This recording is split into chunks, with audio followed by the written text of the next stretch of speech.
Saudara-saudari yang terkasih, selamat pagi berkah dalam. Sudah kita memberi senyum hari ini, Senin 5 September 2022. Salam sukacita dan salam sehat untuk kita semua. Kita awali permenungan kita hari ini dengan tanda kemenangan Kristus. Dalam nama Bapa dan Putra dan Roh Kudus. Amin. Permenungan kita diambil dari Injil Lukas bab 6 ayat 6 sampai 11. Pada suatu hari Sabat lain, Yesus masuk ke rumah ibadat lalu mengajar. Di situ ada seorang yang mati tangan kanannya. Ahli-ahli Taurat dan orang-orang Farisi mengamat-amati Yesus. Kalau-kalau ia menyembuhkan orang pada hari Sabat, supaya mereka dapat alasan untuk mempersalahkan dia. Tetapi ia mengetahui pikiran mereka, lalu berkata kepada orang yang mati tangannya itu, "Bangunlah dan berdirilah di tengah." Maka bangunlah orang itu dan berdiri. Lalu Yesus berkata kepada mereka, "Aku bertanya kepada kamu, manakah yang diperbolehkan pada hari Sabat? Berbuat baik atau berbuat jahat? Menyelamatkan nyawa orang atau membinasakannya?" Sesudah itu ia memandang keliling kepada mereka semua, lalu berkata kepada orang sakit itu, "Ulurkanlah tanganmu."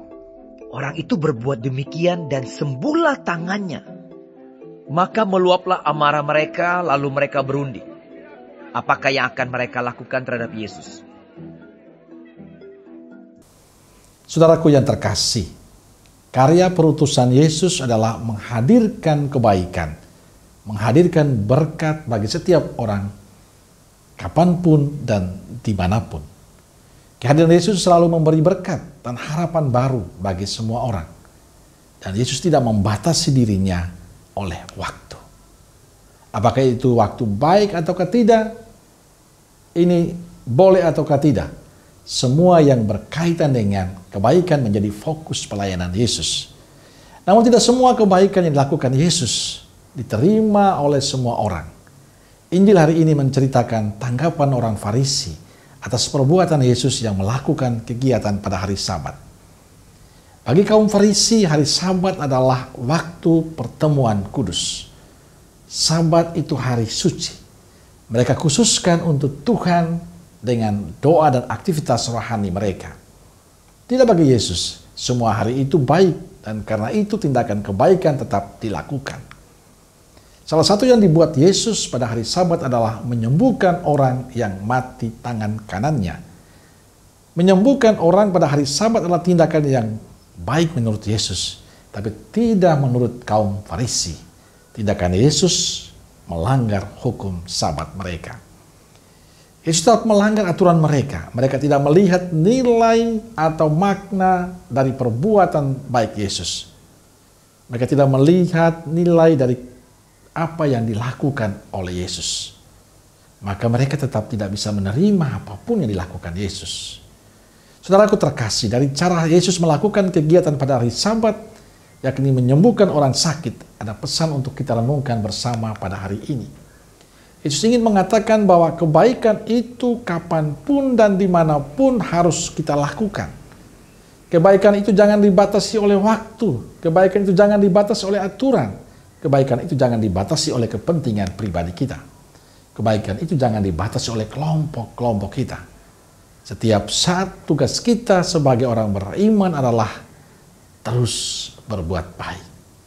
Kebaikan itu jangan kita hentikan karena komentar, omongan, penilaian dari orang lain terhadap apa yang kita lakukan. Kita punya tugas untuk terus menghidupi cara Yesus ini dimanapun kita berada. Mungkin tindakan kebaikan kita tidak seindah, seistimewa yang dilakukan Yesus. Tapi walaupun itu kecil, sederhana, tugas kita adalah tetap melakukan kebaikan itu. Mungkin sapaan ramah kita, candaan kita, senyuman kita yang tulus, atau perbuatan-perbuatan baik kita yang bisa kita buat, dan itu membuat orang lain bahagia, memberikan sebuah harapan bagi orang lain. Lakukan itu dimanapun dan kapanpun. Saudaraku terkasih, sekecil apapun perbuatan baik kita, akan jadi berkat yang menyelamatkan sama kita. Maka teruslah berbuat baik. Walaupun mungkin perbuatan baik itu dicemooh oleh orang lain, dikomentari oleh orang lain. Tapi jangan pernah putus asa. Karena sebagai murid Yesus, tugas kita adalah terus menjadi orang baik bagi siapapun. Amin. Semoga Allah yang Maha Kasih memberkati saudaraku sekalian, Bapa, Putra, dan Roh Kudus. Amin. Keluarga Kudus Nazaret, doakanlah kami. Amin. Berkah dalam.